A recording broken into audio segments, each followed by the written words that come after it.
Screw it. Here we go. Appreciate as a human being, you've been given a mind that can enjoy things that take a long time. Take your time. I purposely said that slowly, right? Take your time. We have all the time in the world. And that's one thing that Bitcoin certainly gives you an appreciation of and gives you the opportunity to do. Hey, everybody. This is the High Hash Rate Podcast. I'm Mike. And I'm Dan. And this podcast is just two plebs getting high and talking about Bitcoin, life, and the absurdity of the fiat world. Our guests don't necessarily get high with us, and you don't have to either. But it helps.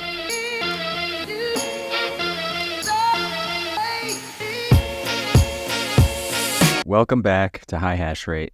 Tonight we're here with kind of like one of our white whales who we haven't been able to catch. We've been trying to get him on the show since we started in 2.5 years ago, but he's finally here. So we're here with Tomer Strolight. Tomer, Finally happening. welcome to High Hash Rate. Thank you so much for your time and coming on here. I'm glad to finally be on board. Hell yeah. And Help get me here. I mean, that is true. We all sort of, I think we all were mingling around, 2022 Bitcoin conference in Miami. Yeah. And we were all just talking about how we need to have this conversation. And since then, all these conversations start to come up. And yeah, it's going to be a lot more interesting now than it would have been then. That's for sure. We've It's all different seen- time. Yeah, different times, different time. It'd be interesting. different insights. I hadn't done it then, and we're doing it again now. But Yeah, for sure. this is what it is. And the listeners know that we are just kind of getting back on hitting our rhythm again. We kind of had took a little bit of a break. We were all going through a lot of changes this summer. And Mike moved. So now he's officially, for the first time, he's got his podcast studio. This is the inaugural. It's the garage. It's his man cave. It's his garage. Right. That's That's the modern man cave, right? The podcast studio. it's the messy garage. Because of all the move. That's what makes a big difference. You were mentioning that, Tomer, before we got on, was just that you start to accumulate all this stuff and you just end up with trash everywhere. And you move it with you from house to house when you move too.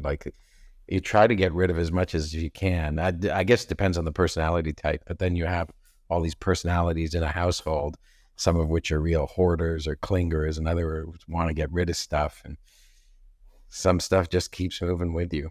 I found out that I traumatized my kids when we moved from our last house to this house when we were selling it. I went and bought them all these plushies as they were growing up, and they were they were in their teens. And so to make space, to make the house look more presentable, I took a bunch of these plushies and donated them to the Goodwill. And my kids were years later, it's like, you traumatized us. You took our toys and got rid of them without letting us know. So I mean, that's their experience, right? Yeah, part of that junk and that clutter is attachments. It's attachments, right? And that's a little bit in our culture too, right? Where it seems like we've got a lot of baggage, a lot of cultural baggage, political baggage, economic baggage. Their whole everything's got baggage, and it's holding us back, right?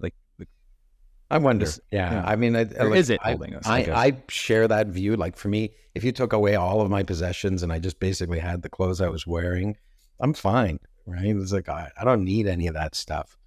But for other people, their attachment to objects, we've had 4 dogs, 3 of which have passed had a life. And so 2 of them are buried because we lost them in the last couple of years. They're buried in our backyard here. And today we laid down a stone that my wife had bought for the one who most recently passed. And there's a real attachment to their physical presence, even though their spiritual presence is no longer attached to their physical bodies. But for the people in my family, that was really touching, whereas I'm just attached to the memories, to the spiritual thing rather than the physical thing. So different. I'm a very physical person in other regards, but when it comes to property or dead matter, I'm not that attached to it. What about you, Mike? When you moved, did you find yourself having a hard time saying goodbye to things or getting rid of things that you would make your life easier if you could get rid of? You didn't have to move with it, or was it easy? Were you purging? I have 2 points on that. One is the point that Tomer was making made me feel like you start to accumulate so much shit that the attachments that the things that you start to attach yourself with, you have to realize like, oh, I don't want to attach myself so much sentiment into this thing, because that's just going to start accumulating. And so what I find is that I'm getting rid of more and more stuff that I used to think was valuable to me, and now it's not. And so, and in addition to that, I start to think that I have to be ruthless with what I'm getting rid of, like, because we can accumulate so much shit. And why are we accumulating so much shit? It just keeps on coming. It's so easy to get products. It's so easy to get things these days. Yeah, stuff is always coming in. It's an effort to keep up with how much stuff you have to throw out. How do we get onto this tangent? I guess it has something to do with your basement or your garage setup.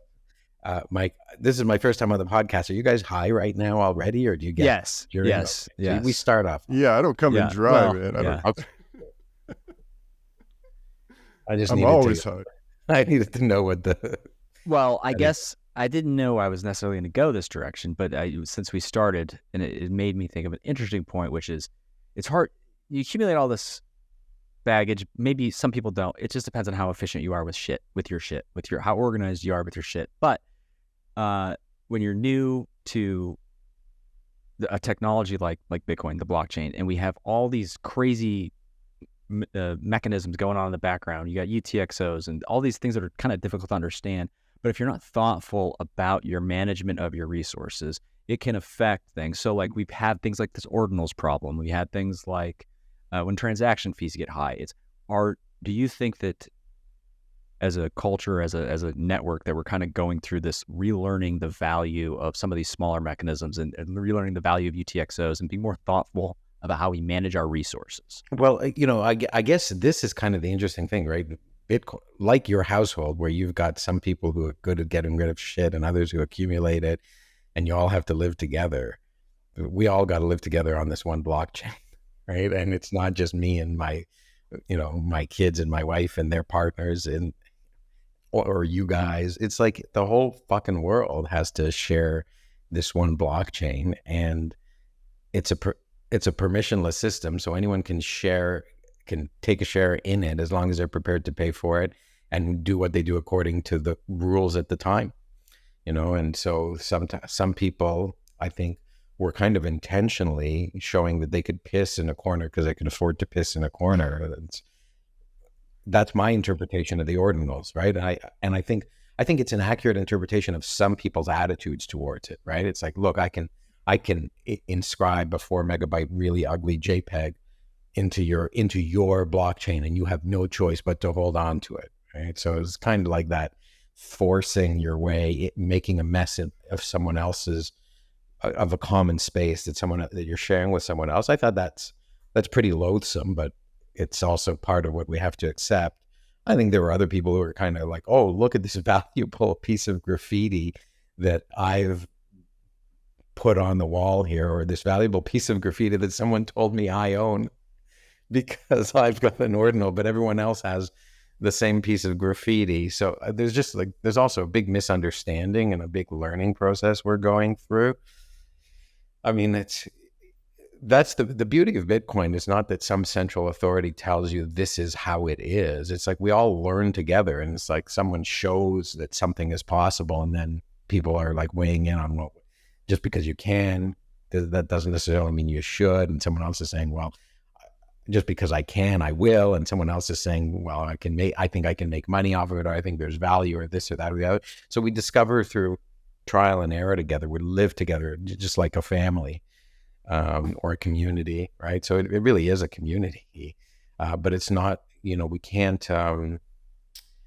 put rose-colored glasses on. A community contains all sorts, including those who would want to destroy the community for no other reason than nihilism, right? For no other reason than the demonstration that they could. And that's why it's such a rugged, anti-fragile system. It was designed with that view in mind. And I think that's wise, right? Like, when you build something on the expectation that everyone will treat it gently, you build a fragile system. when you build a system with the expectation that the world's most powerful forces are going to attack it and try to destroy it, you build something indestructible. Totally. Yeah. And it's like sometimes people think, what can I do as an individual? Because sometimes you feel like this is something that's so much bigger than myself, and like very hard to have individual influence, right? And it's like, what can I do? And it's like, my opinion anyway is to be the best steward of your resources and to show by example, like, that your approach to the way you're using it is the most economical, it's the most it follows, and to learn from others, right? Exactly. To have an open mind to say, okay, well, someone's doing something different.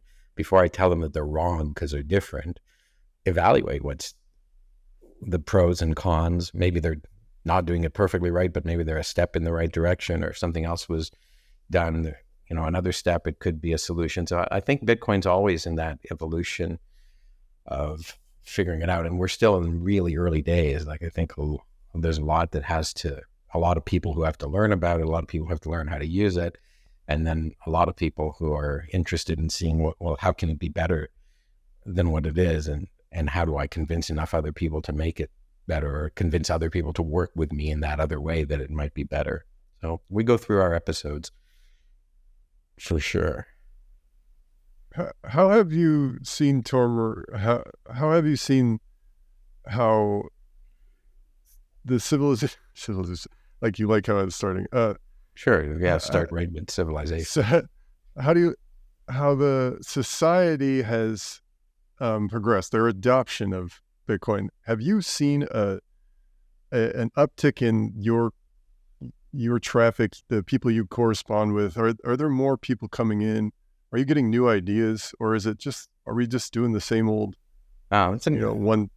If I understand the question, I mean, there's like, if I take 2 points, the present and when I first got into Bitcoin, right? So those are 2 points that are 11 or 12 years apart now.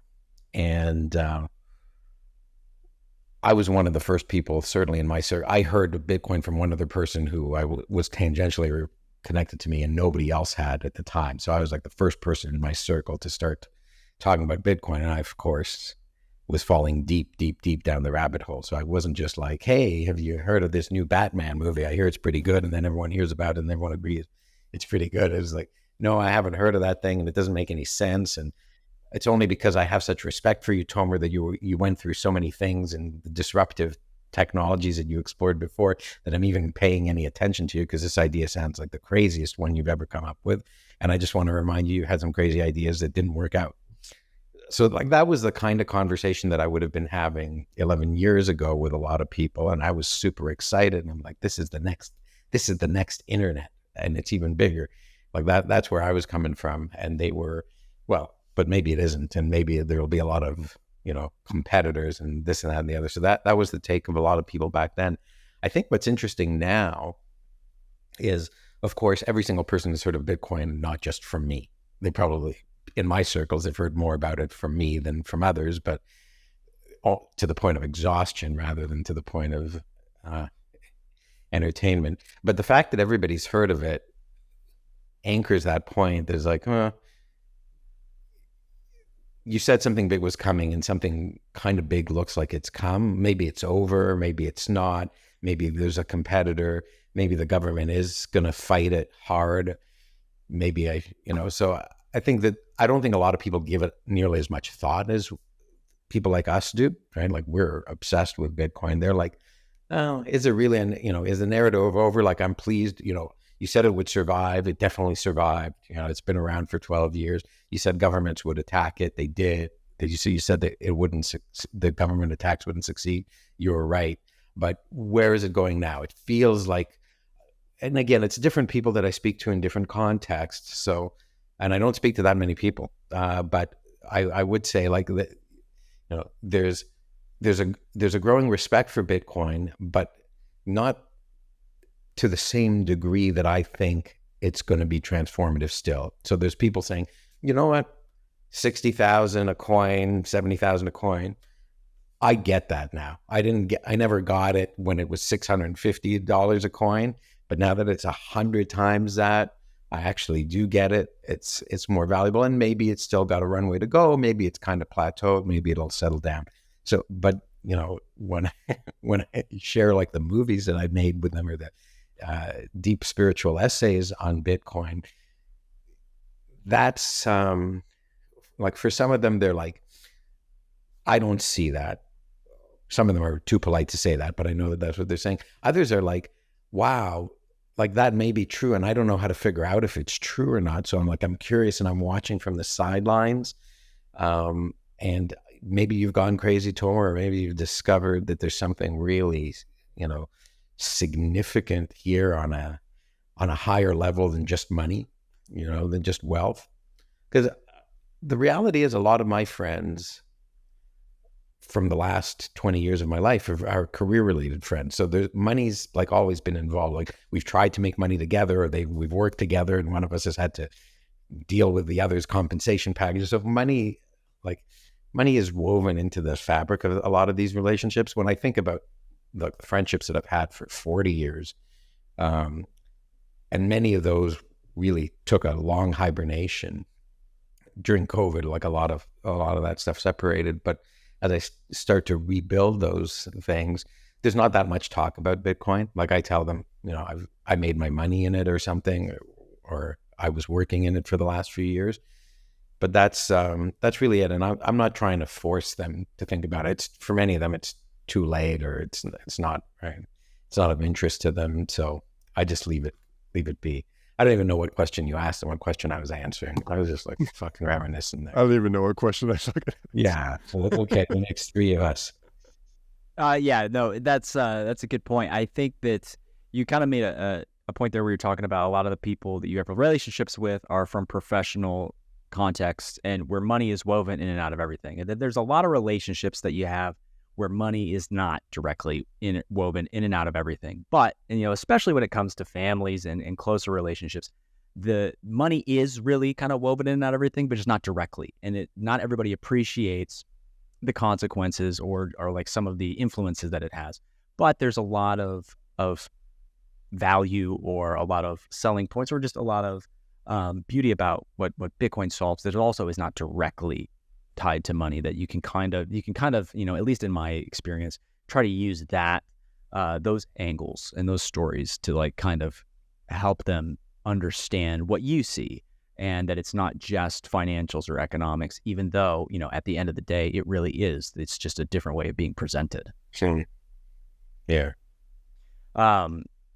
Did you, I mean, so it's October 9th. So yesterday was the big HBO documentary about Bitcoin and the identity of Satoshi. I did, right? It didn't secretly seem want to get into this. It obviously, it got some attention, but It was big on the timeline, right? It was Sure, exactly.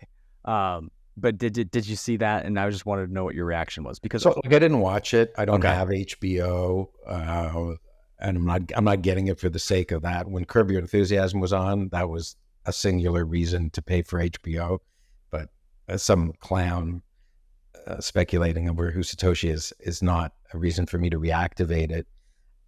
It feels a lot like like Peter Todd's better able to defend himself than Dorian Nakamoto was. Like that, you know, the Dorian Nakamoto unveiling by the media was a total hit upside the head. Like, it's like you're walking down the street and someone pies you in the face. So like, hits you with a pie. You had no idea it was coming, and then they accuse you of something that you've never even heard of, right? And that was Dorian Nakamoto with Bitcoin. It was like, you are Satoshi Nakamoto because that's your name, and you invented Bitcoin.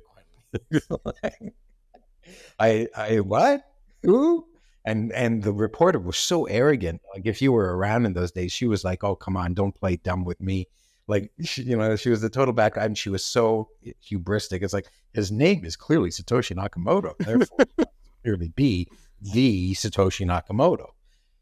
It was stupidity on such levels. And then we went through the whole Craig Wright thing, where we had someone who wasn't Satoshi Nakamoto trying to claim to be Satoshi Nakamoto on the flimsiest of evidence, and not just flimsy evidence circumstantial to begin with, like obviously falsified evidence, and not cryptographically verified evidence, and in the face of cryptographically verified evidence, because there was also someone who signed 50 blocks that Craig Wright claimed were his, saying that Craig Wright is a liar and a fraud. So it was like, that was a circus, and it still lasted for years. And now we've got, on the basis of very flimsy evidence, like you made a post and you, like this guy accusing or alleging that Peter Todd is Satoshi. And I think this one will be forgotten really, really quickly. Like, people are having a little bit of fun with it on the day after, but I'd be surprised if people are still talking about it even a month from now. Like, we will have moved on. Oh, yeah. There's not enough credibility there. Nobody gives a fuck. Yeah, I agree. I mean, I don't know if Mike, if you saw it, but if you haven't seen it, I would just say the conclusions that they come to are silly, and they're a dime. Everybody's got their own theory. It's no different than a single pleb posting like, this is who I think Satoshi is. But the rest of the documentary about Bitcoin itself was really well done. Well, good. And I think so. A lot of people who, if they do watch it, I think at least the documentary maker did it justice. Okay. It was a good representation of Bitcoin. Okay, But yeah, 2 hours is a long time for a documentary. for sure. Like, For sure. in this day and age, 40 minutes is a long time, right? Like 30 minutes is a long time. So to string something out for that long, and a lot of these documentaries, I personally am a little tired of them because they are just interviews, like this podcast, sorry to say, right? It's like, it's people talking on camera, and okay, like, weave a narrative, weave a story, and then get write a script and get actors to concretize it and perform it. There's something to be said for the art of storytelling.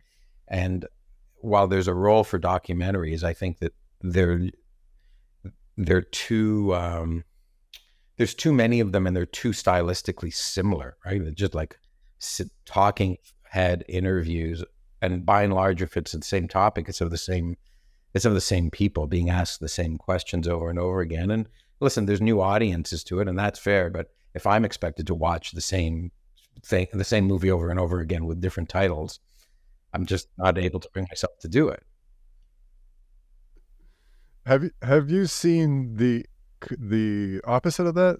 Have you worked on a project like that, or have you seen the opposite of that kind of?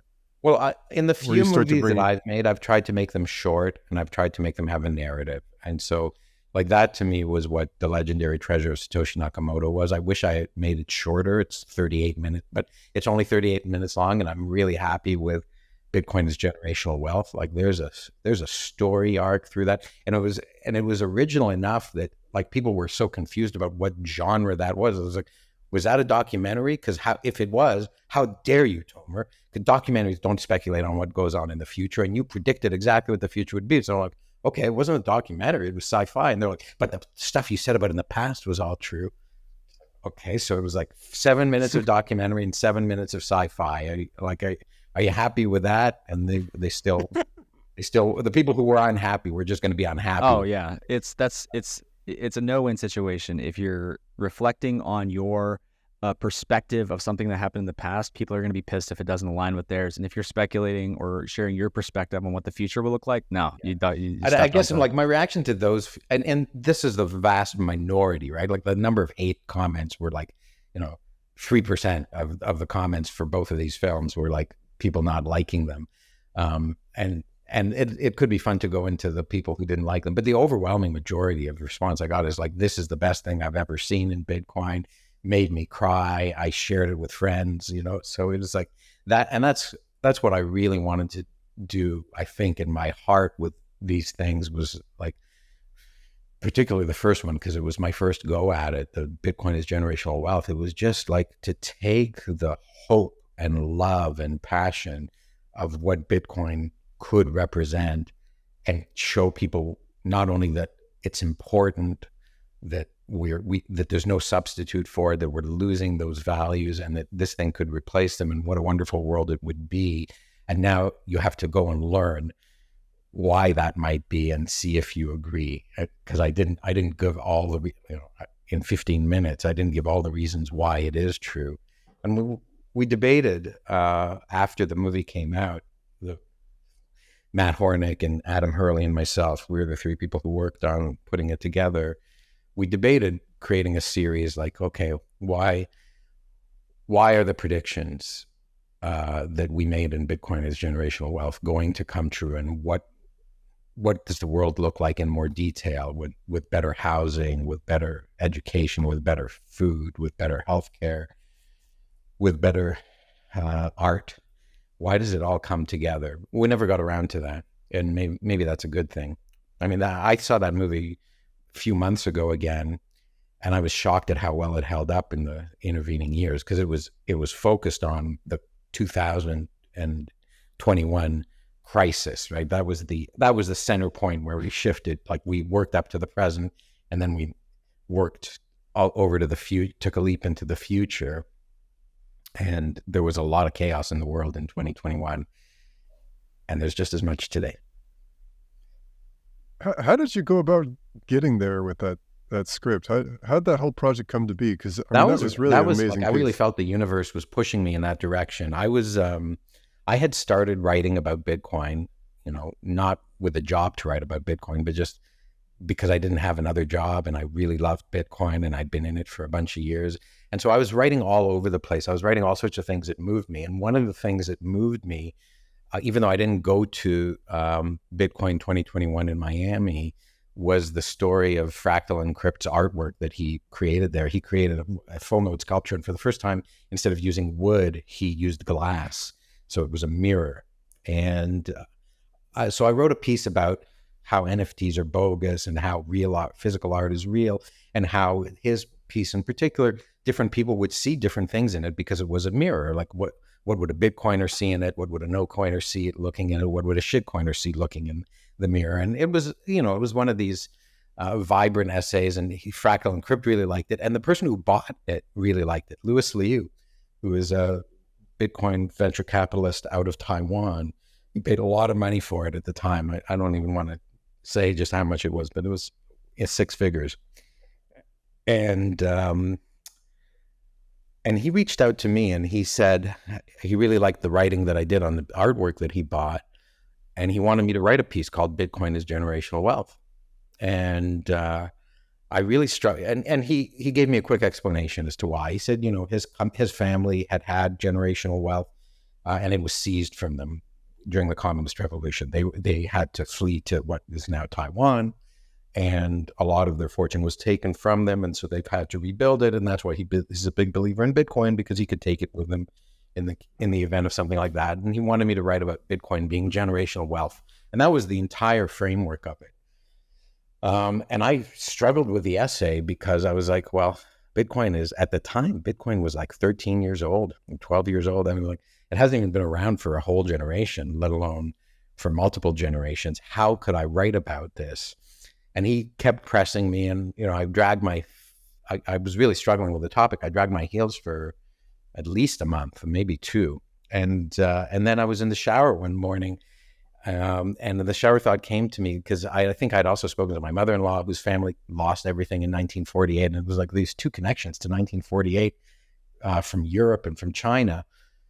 Maybe if I start in the past and I talk about what's happened to generational wealth, then I can also project into the future. And I liked that gimmick of the year is. So I started with the year is 1948, and I just let the writing flow through me. And I ended up writing the essay in 1 or 2 seatings. And then I this is relevant to this group. I was doing a series of psychedelic therapy sessions at the time, like guided psychedelic therapy. And so I had a session shortly after I finished writing it. And when I was coming down from the session, I read the essay to the guide. And as I was reading it, I'm like, this isn't an essay, this is a movie. I wonder if I can reach out to Louis and ask him if he'll put up the money to make a movie out of it. I think he was planning on paying me to write the essay, but I never asked for anything to write it. And so I asked Louis if I could make it. I had actually just met Matt Hornick, the to-be director of this thing, but unknown at the time, like a couple of weeks earlier at a Toronto Bitcoin meetup. And he wanted to work on something. And he showed me some of his work, and I was like, oh, this is perfect. He's really able to take a lot of stock footage and B-roll and music and put it together with narration to make beautiful videos. So I talked to him about it, and he was really excited about it. We got together, we edited the article to make it shorter so that it would be only a 15-minute movie and not like a 25-minute movie, and did a quick rough recording in his apartment.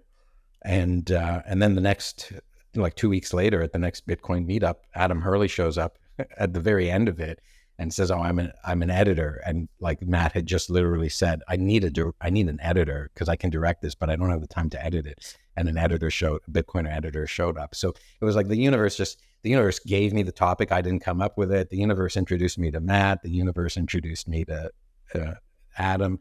And then we worked on it together, and we went into the recording studio, and I did a couple of dry reads of the article, and then Matt said, put on the headphones and listen to the music, and the edibles kicked in at the same time as well. And suddenly I realized, I have a narrator's voice. I have a passion for reading. I have and I think everyone in the room, including the non-Bitcoiner people who owned the studio, were like, wow, this is a powerful script being powerfully read with powerful music. And I think we all knew something special was going to happen there. And lo and behold, like a few weeks later, we shared the early rough cut of it at the Bitcoin meetup again. It was outdoors. It was like early November. So it was this time of year.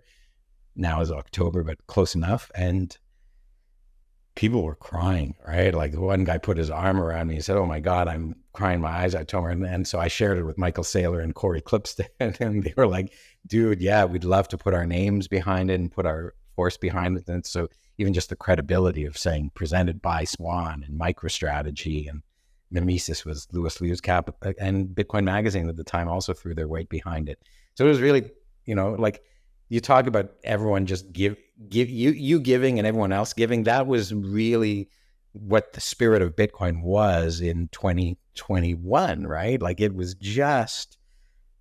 so much excitement and so much creativity and so much givingness.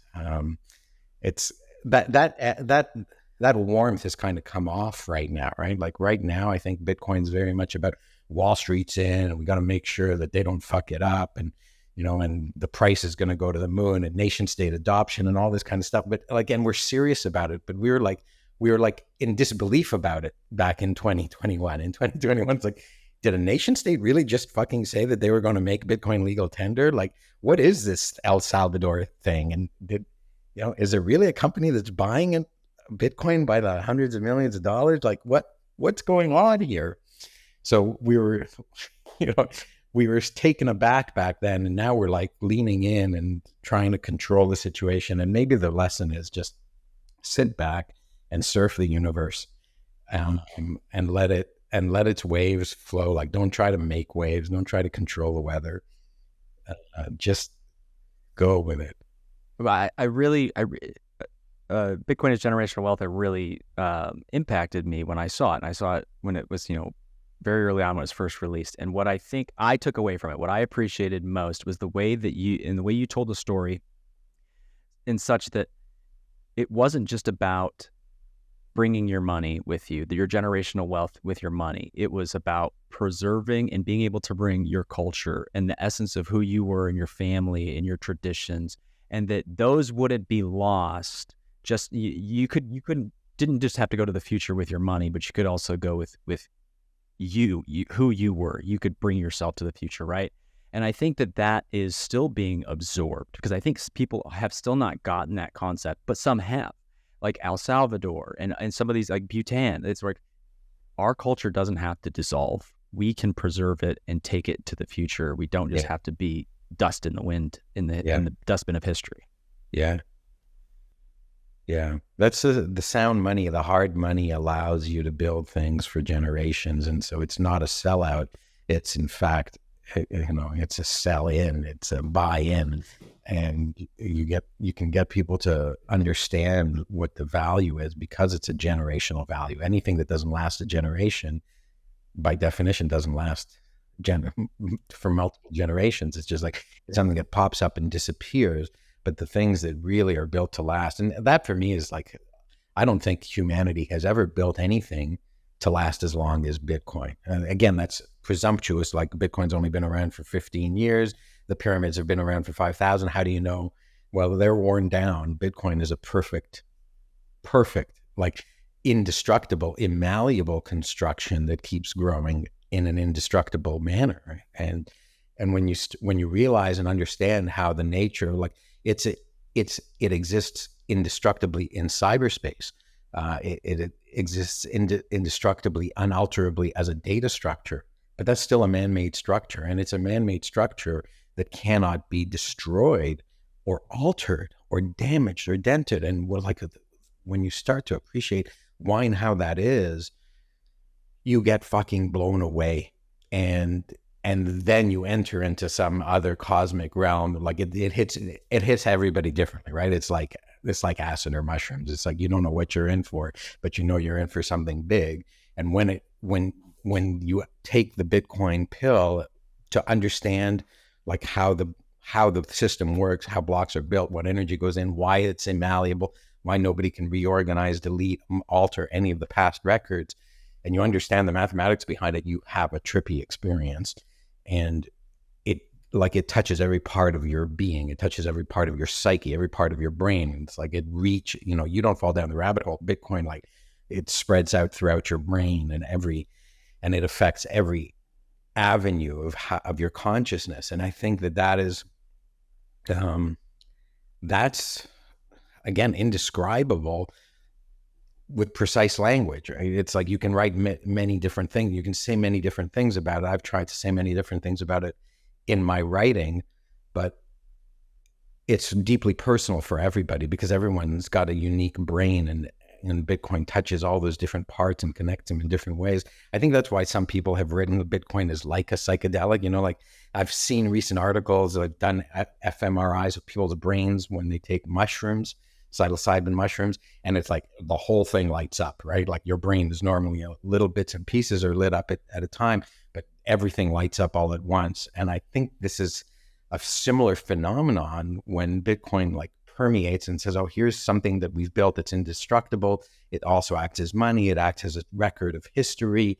It preserves rights and freedoms and liberties. And so it's like, well, hold on, every part of my brain, and I need math to understand it. So it's like, it's integrating every single discipline you've ever been taught or been curious about, even and not even been formally taught, like money, for example. And so, boom, it just blows your mind completely, like a psychedelic experience does. Yes. Maybe at a different pace. Right. And it gives you the opportunity to change your behavior, and so that you are expressing yourself. And if you express yourself at the fullest extent possible and in a very positive and productive way, whether somebody 2,000 years from now can download Bitcoin, whatever it is in 2,000 years, and look at a node and see your transactions, they can see off-chain the impact you left behind, legacies, the architecture you built, right, the art that you created. Every move that you made on chain is there forever, right? So you do something embarrassing, it's there for generations from now to laugh at you. You do something proudful, it's there for generations. You do something that's inconsequential, it'll be ignored by generations there. But there will be archaeologists who study the blockchain. There already are, right? Like if you guys know Wicked, if you've ever had him, Wicked Smart Bitcoin on your show, like he does these great videos of going through the history of the blockchain. He's done one recently with the Satoshi pattern. He did one with the hash rate, like the hash rate difficulty and the actual hashes that have been found, the hash values that have been found to for each block. And like they're fascinating bits of history. And when he did looking at the Satoshi pattern recently, he came back and he's like, whoa, I think I may have spotted like a couple of times when Satoshi reorged the blockchain and nobody paid attention because nobody was mining it at the time. And we'll never know for certain, but I think different historians and archaeologists of the Bitcoin blockchain will take a look. Hey guys, can we take just 1 minute break? I just need to go to the washroom. No problem. I'll come back. Sure. Let me just mute.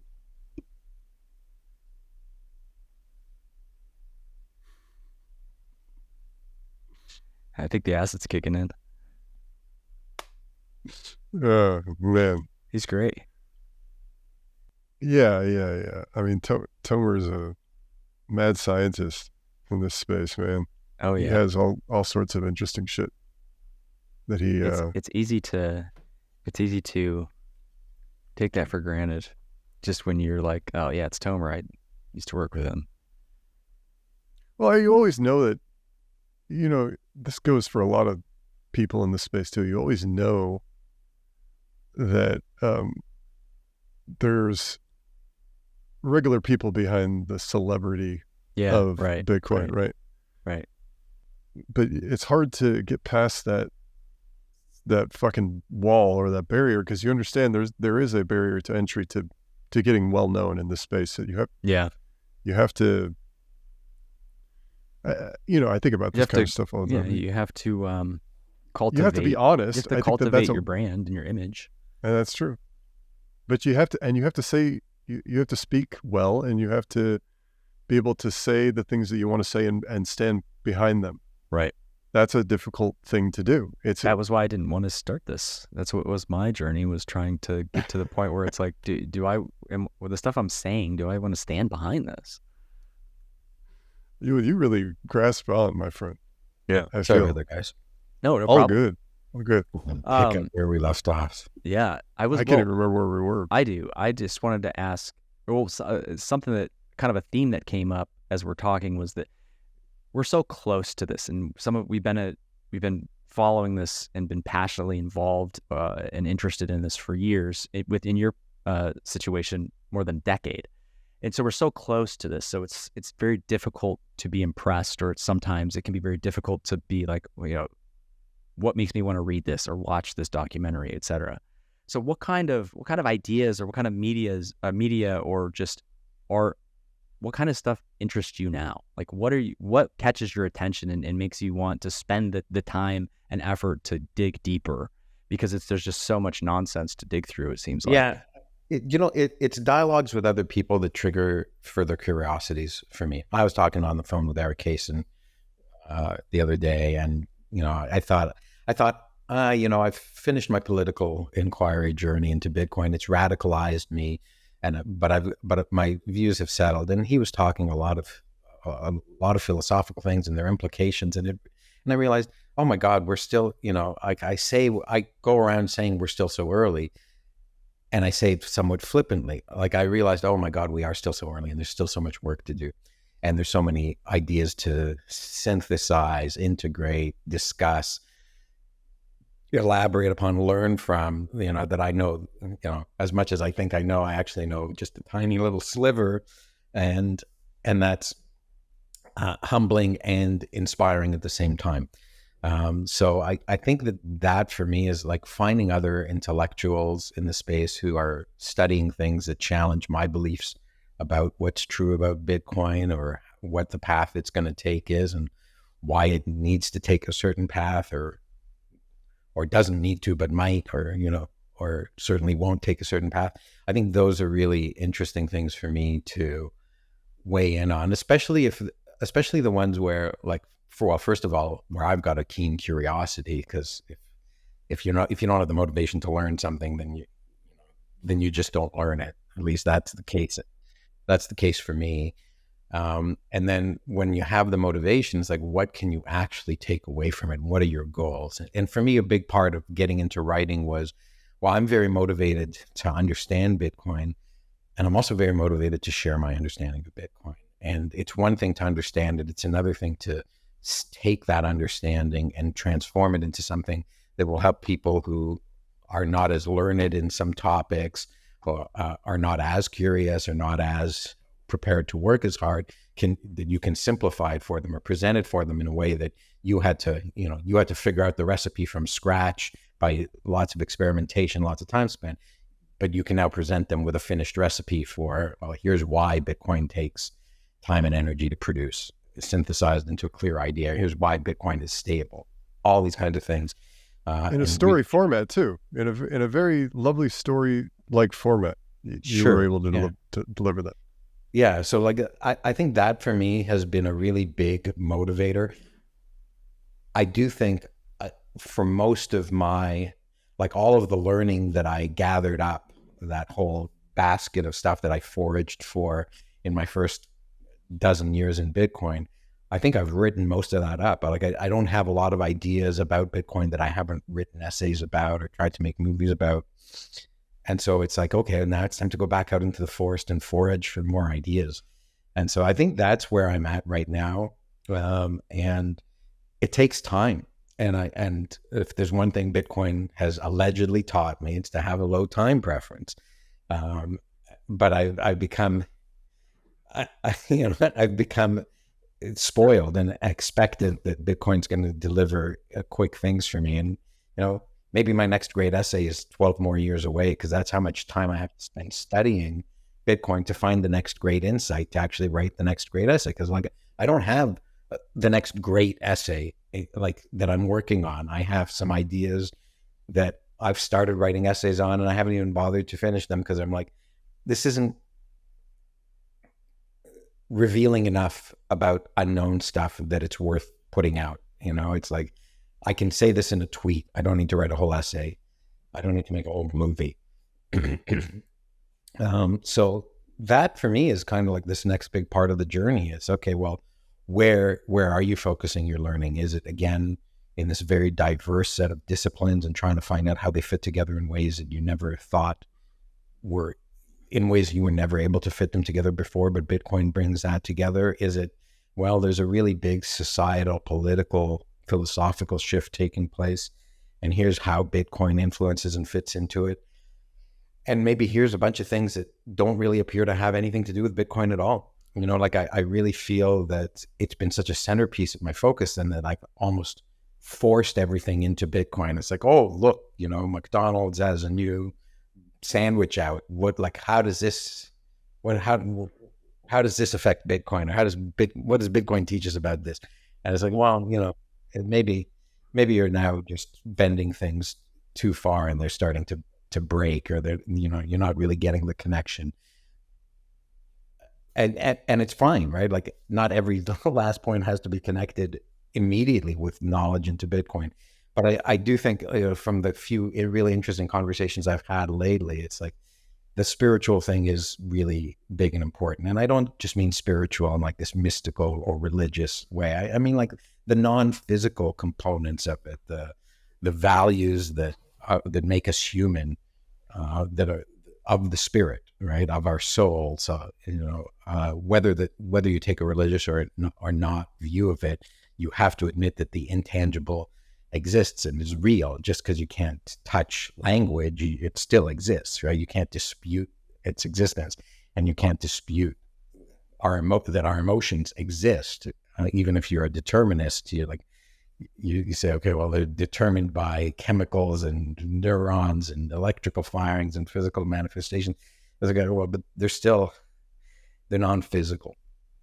And I think that this, for me, is where, at least for me, and I know many others, Bitcoin's been the thin edge of the wedge that gets you into these questions of the spirit and of society and of politics and of purpose and meaning and all. And once you start going down that road, it becomes a very curious road. And it's been a very frustrating road for philosophers for 3,000 years, or like at least since Socrates, right? Since the fathers of modern Western philosophy have been struggling to get satisfactory answers. And just every time you think you've got a satisfactory answer, somebody demonstrates some flaw in it, and then they come forward with their theory, and they just keep knocking one another over. So I think we haven't been given a full, comprehensive, integrated philosophy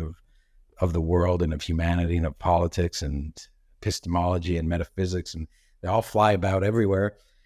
And we've had some pretty impressive people come through the history books as philosophers or scientists or business people, conquerors, emperors, like all these sorts of people living out and formulating different ideas. And we now have a really different idea that's playing out, and the people are forming things around, right? You've got Bukele on the one hand doing this, you've got people who are running exchanges on the other, you've got open source developers, you've got small movements, big movements. We don't know how it's going to play out. We just know what they're working with, and many of its properties, and even some of those might surprise us, both favorably and unfavorably, when they're put to the test. Yeah. It's one perspective on a very condensed version of it anyways, of, you know, the past few hundred years was like the Renaissance kind of challenged our ideas of what is, and then we kind of went into this epistemic age where we had to relearn like what is knowledge and how can we know something is true.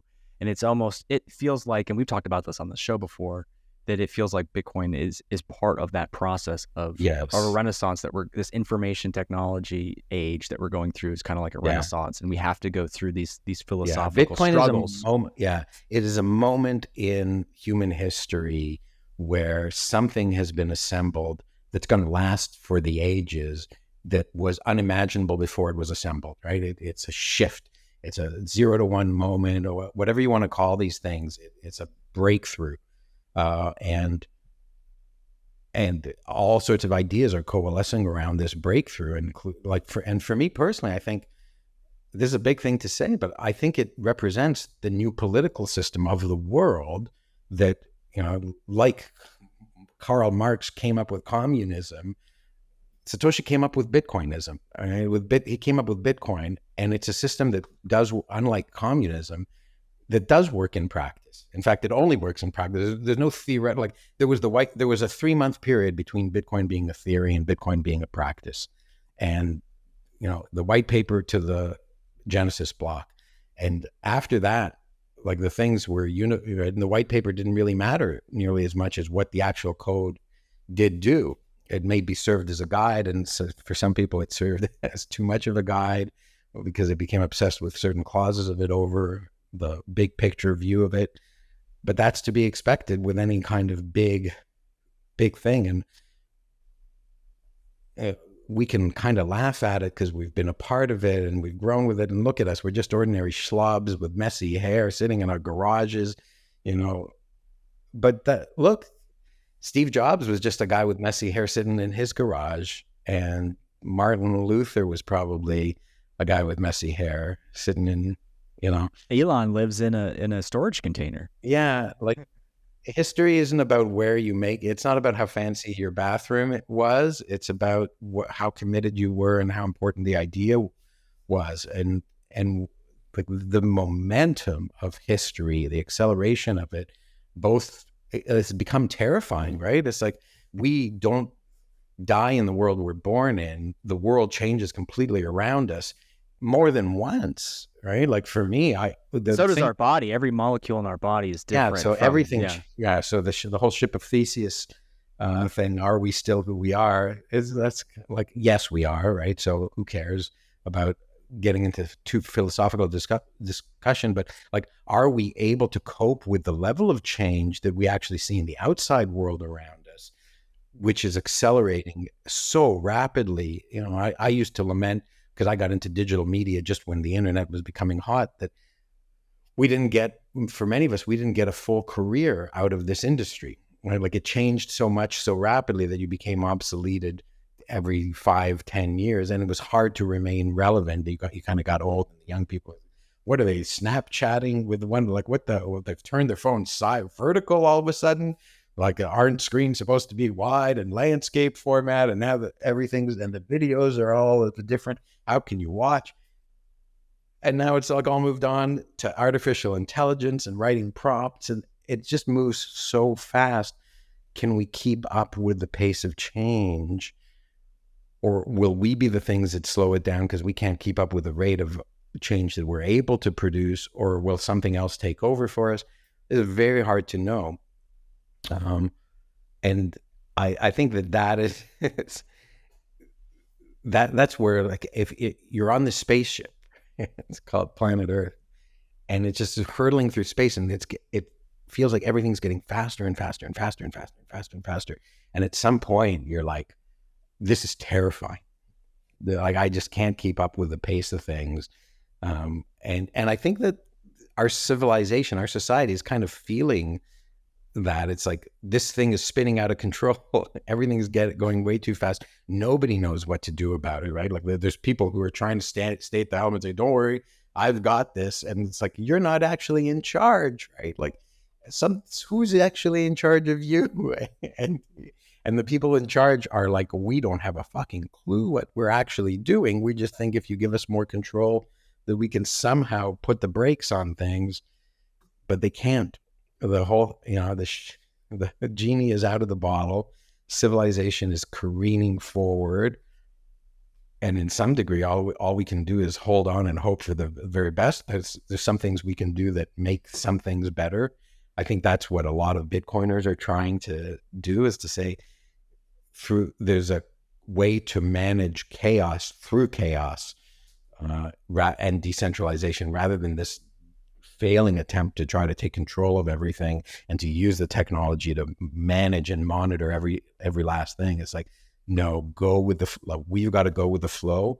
And those of us who go with the flow some will get crushed on the shores, but many of them will survive. Whereas those who resist the flow are certain to get destroyed, right?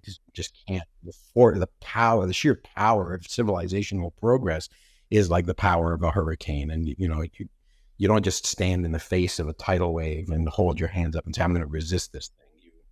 You surf it and you try to survive it. You say fight chaos with chaos. It's like fight entropy with entropy. Yeah. And you know what? Don't fight it. Like, go with it, right? Yeah, like, there you go. Don't try to defeat the indefeatable. If you can't beat it, join it.